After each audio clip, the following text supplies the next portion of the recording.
Hello, and welcome to a new episode of From the Honeycomb podcast. I am your host, Katerina. Each week, we dive into a blend of topics that resonate with the soul. Whether you're an architect enthusiast, have a passion for wanderlust, want to discover holistic approaches to rejuvenate your body and mind, or are intrigued to learn about Vastu Shastra with a modern approach, you've come to the right place. Join me as I sit down with inspiring, like-minded women from various walks of life. We will delve into their journeys to discuss the challenges and moments that define their paths. So sit back, relax, and let the spark of positive energy ignite your curiosity. Hi, it's me, Katerina. Before we jump into today's episode, I want to share with you something that can change the trajectory of your life. If you are ready to start your own architecture firm but are feeling overwhelmed by where to begin, I understand, because I felt the same way when I first embarked on my entrepreneurial journey.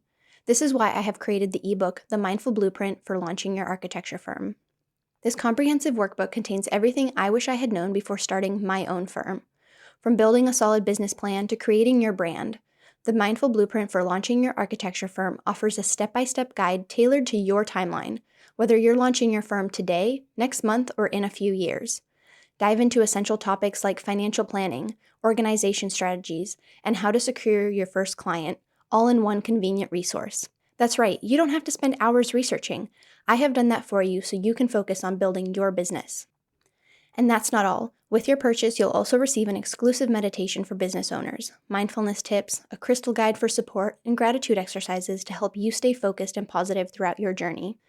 Turn your dream of having your own firm into a reality with the Mindful Blueprint for Launching Your Architecture Firm. Click on the link in the show notes to get your copy today. Now, let's dive into the episode. Hello, it's Katerina. It's just me for this solo episode. I know it's been a minute since it's just been me in your ears. I just want to share and express my gratitude for tuning in every week, and I know it's been an incredible group of guests this year in 2024, so I'm just really grateful for you listening, and I'm excited for today's episode. I didn't really prepare any notes. I'm just kind of seeing what comes up today, because we're checking in with our word of the year, and I'm checking in with my word of the year, which is create. And I'm just excited to reflect right now with you and kind of take a moment to just see what comes up, right? I think a lot of times we are very busy in the day-to-day, and we make all of these goals and resolutions and words of the year at the beginning of January and end of December. And then as the year starts to progress, we kind of forget about, oh, what was it that I wanted to accomplish this year? Or what was that word or that phrase? And we get kind of caught in that, that rat race a little bit. And so let's take a moment to kind of let's ground down. Yeah, let's ground down and really reflect on, what 2024 has been like for us.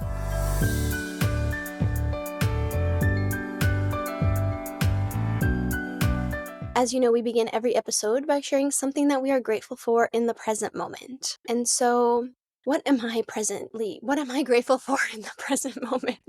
Excuse me, it has been a minute since I have been in front of the microphone. And like I said, I didn't prepare for today. I really just wanted to just sit and have a conversation and just see what comes up. And just thinking about what I am grateful for in the present moment, I think one of the first things that comes up for me is just the moment in life that I am in right now, the chapter of my life. I am very grateful for it.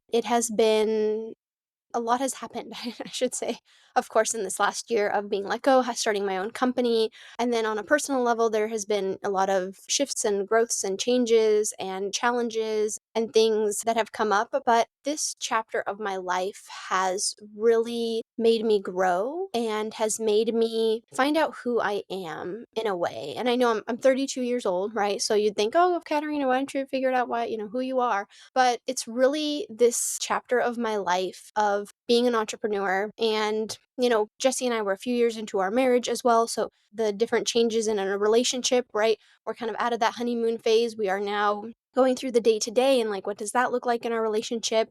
And so then my work relationship, some of my friendships I have cultivated within the last few years, friendships I've had to let go, and just all of these things that have come up to this present moment in my life and some of the things happening in my family I've briefly touched on it in social media a little bit, but I will say I have a very sick relative back home in the Czech Republic. And so that is something that I have been also, focused on as well.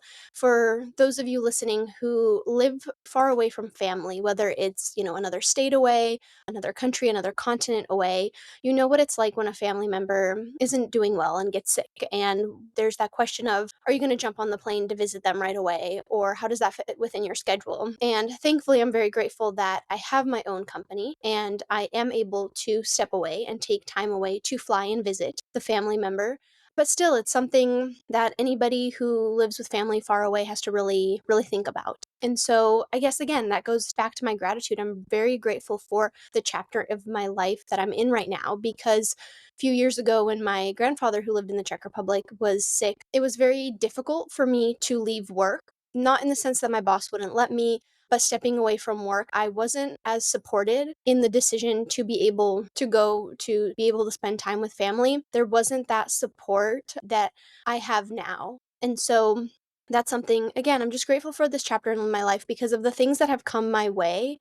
My current situation, really just having my own business and the abundance that has given me, which I want to talk more about in the episode, but the abundance that having my own company has brought me has been incredible. The abundance of time, the abundance of money, the abundance of, my community growing. It has been incredible. So I'm just really grateful for the present moment and where I am in life right now.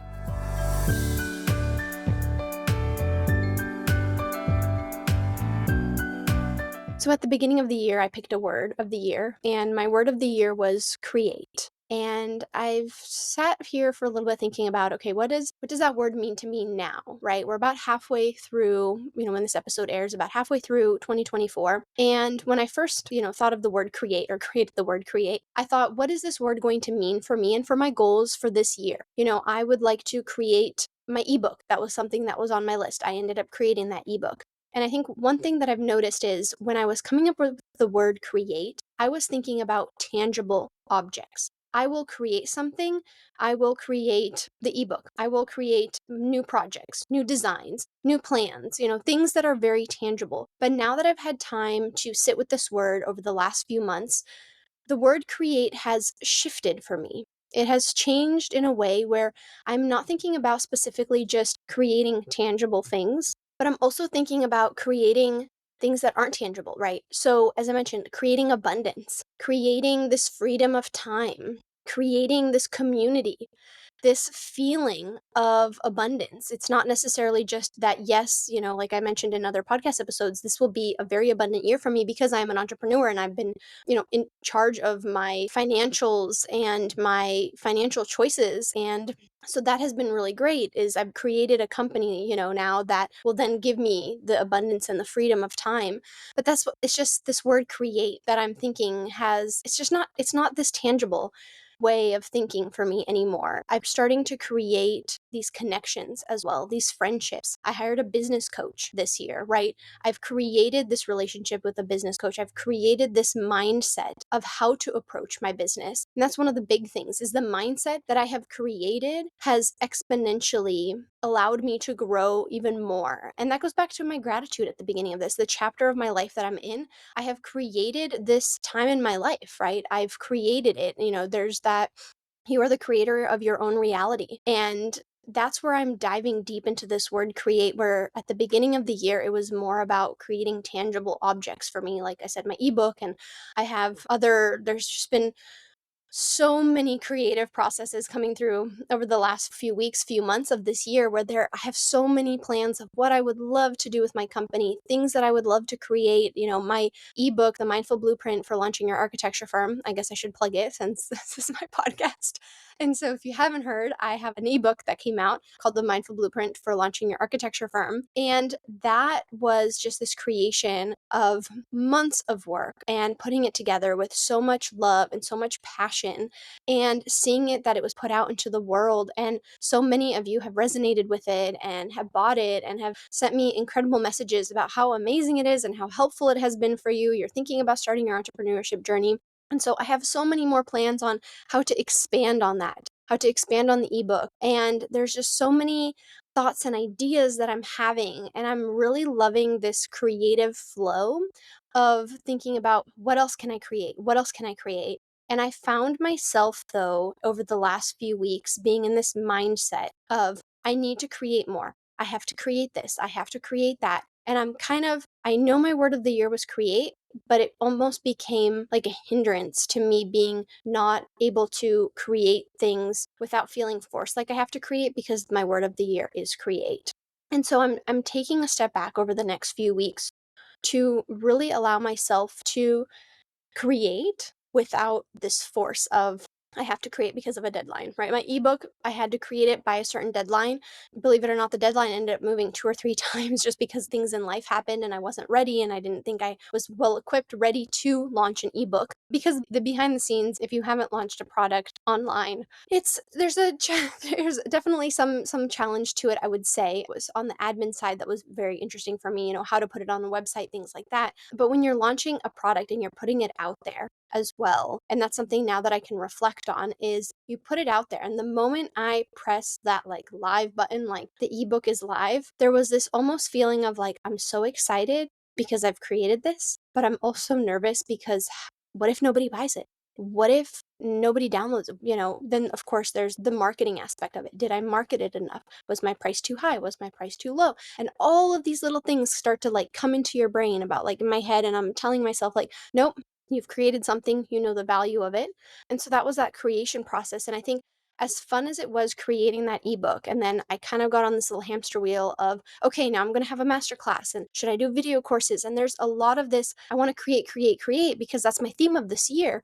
But I'm realizing now that I want to create, but I also don't want to create with so much force. And so I'm giving myself like a summer break, summer vacation, I decided, for a few months this summer, where I'm not going to put anything out there. I'm not going to launch anything. What I'm really going to focus on is having fun with creativity. I've thought of a collaboration that I have been wanting to pursue over the last few years with someone, and I actually haven't reached out to the specific person. I don't even know if I should be sharing this. But there is this collaboration that I want to work on with someone, and I had this incredible download this past week after a breathwork session with my coach, and it was absolutely incredible. Just the ideas that started pouring in, and then, the ideas start pouring in. And if you're an entrepreneur, you're someone who's like, I love creating stuff. I love, building brands, building businesses. You'll understand this feeling of when you have the idea, but then how do I execute it? And that's where I started to kind of backpedal a little bit, where I'm like, I have all these ideas for these projects, but how am I going to execute it? And is there that, again, feeling forced to create it because that's my word of the year? So I'm taking a step back. I'm going to give myself a summer vacation where I want to just be creative without launching anything, without putting anything out into the world, but really letting it be more internal. And that's something I think, especially in today's day and age, where we are so heavily present in social media and we are showing what we're working on and what we eat and what our clothes look like and what our vacations are and all of this stuff. We're showing stuff, and I know I've been showing more and more behind the scenes of entrepreneurship on Instagram, and there's all this showing off. And I think it's that consumer mindset as well. And that's why I'm going to take a step back with some of my creative ideas, creative projects over this next few months, over the summer, is so that I can focus on just being creative without stressing about the execution and the outcome of whatever that creative idea is. And so I want to ask you now is whatever your word of the year is, or your phrase of the year is, where are you now in relation to the word or phrase that you created at the beginning of this year? And this could be a journal prompt if you are into journaling, if you are into meditating, you can meditate on this. If you like going for a walk, thinking about it, I want you to think about what does your word of the year look like now, and how has that changed? Because that's something that when I set the word of the year, my word create, is, and I don't remember, and like I said, I didn't really prepare for this episode, so you'll have to excuse me. But what I was thinking is, I just wanted to see what would come up, but I don't remember exactly what I said about why. I know why I picked the word create, because I knew I wanted to create so much stuff, so much creativity, because I feel like last year, setting up my business, and oh, I do remember now, setting up my business last year took a lot of masculine energy. It took a lot of setting up a business bank account, the admin side, how to get payroll, right? A lot of that, the numbers, the business side of it. And this year, I wanted to tap into that feminine energy of creativity. And because I have a lot of pitta energy, and I'm a lot of this go, go, go to do lists, very just, I need to get everything done. I could see some of that masculine energy coming back into that feminine energy with what I'm talking about with creating and just letting it free flow. And then all of a sudden I'm like, well, what about how do you execute it? And what should I price this at? And how should I market it? And all of those little voices come in. And so that's how my relationship with my word of the year has changed. And so I'm wondering, how has your word changed for you? And maybe it happens. Maybe your word of the year is completely different now, because we are a few months into 2024 and so much has changed. April was an intense, intense month. We had Mercury in retrograde. We had Aries season. We had the eclipse. We had, I think there was something else. Oh, a full moon in Scorpio. There was so much intense energy in April. And I know I've been talking to some girlfriends about just how transformative already 2024 has been for us in the first 6 months of the year. And so it's absolutely okay. I mean, there's no guidebook, there's no rules. You're not going to get in trouble for changing your word of the year if you don't resonate with it anymore, because we evolve and we grow throughout the year. And we grow throughout the seasons as well. And so, whatever word, maybe there's a new word that's come up for you. And I believe for me, it's still create. Like I said, for the next few months, I want to give myself that creative freedom to create whatever it is that I want and not stress about how am I going to execute it? How am I going to, like I said, market it, price it, brand it? Just have fun being creative. It's almost coming back to that childlike energy, that childlike mindset, right? And so that's what I would like for you to take away from this episode, is to think about, whatever your word of the year is or was, how has that changed? How has that shifted? And what is your new word of the year? Or how has your relationship with your word of the year shifted for you? So I've shared kind of what's come up for me, and this has just been really nice and reflective for me just to sit down. I just poured myself a cup of tea, took out the microphone, and thought, why not? Let's have this conversation now and see what comes up. And I think that's also something I'm learning is sometimes, like I said, I have a lot of pitta energy. I'm very planning, organizing, color coding, and sometimes things just happen when they happen, how they're supposed to happen. And this afternoon, I felt called to sit down and record this podcast episode for you and to think about what my word is, or how my word create has shifted and changed for me over the last few weeks and months.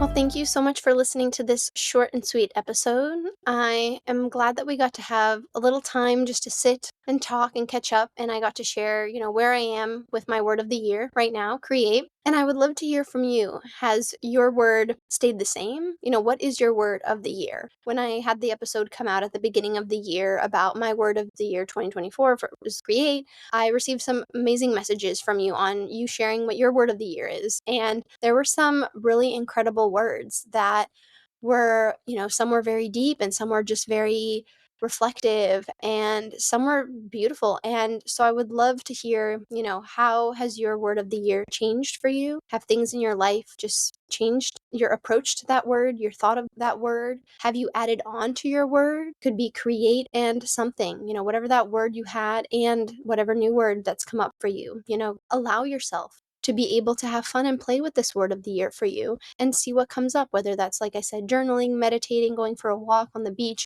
being in nature, and just taking that time to reflect. Because, like I said, I feel like we're oftentimes on this just go, go, go to the next thing and next event and next thing on our to-do list. And I've really slowed down to think about, what my word of the year has been, or, what moment I'm reflecting on. There's going to be a few more reflective episodes coming up this year. I know in July I'll be doing a reflective episode. If you listened to last July's episode where I encouraged us all to write ourselves a letter, and a year from now we're going to open it, there will be an episode coming up in July where I will be opening up my letter. And I haven't decided if I'm going to read it out loud yet because I don't remember what I wrote myself. But there's going to be a lot more reflective episodes coming up on the podcast because I think it's important for us to take that time to reflect. We're back in that, like I said, that rat race, that hamster wheel of just going, going, going. And it's important to take a step back and really focus on the present moment. And I guess that kind of circles back to what I shared at the beginning of the episode was my gratitude and being grateful for this present moment, for this chapter in my life. And think being so much more reflective and taking the time to appreciate what I have right now and, thinking about the positive things in life and not dwelling so much on the negative has really changed my outlook on life, especially. And that's something I'm going to continue working on this year and the next few months of also focusing in more on the positivity. Thank you again for listening to this podcast episode with me. I really appreciate you listening, and I would love to hear what your word of the year is and how you relate to it now. So DM me on Instagram at From the Honeycomb Podcast, shoot me an email. All the links are provided in the show notes as always. Thank you so much. Thank you for listening to this episode of From the Honeycomb Podcast. As we conclude, I want to express my gratitude for joining me in today's episode. I hope you have found it insightful and inspiring. If you enjoyed today's episode, please take a moment to rate, review, and click that like button so you never miss an episode. And don't forget to share this with your friends. You can follow me on Instagram at From the Honeycomb Podcast, and you can also further your support of From the Honeycomb by visiting the Patreon link provided in the show notes. Your contribution helps make more episodes possible. And lastly, don't forget to subscribe to my monthly newsletter, A Spark of Positive Energy, that comes out on the 7th of each month. Thank you so much, and see you next Friday.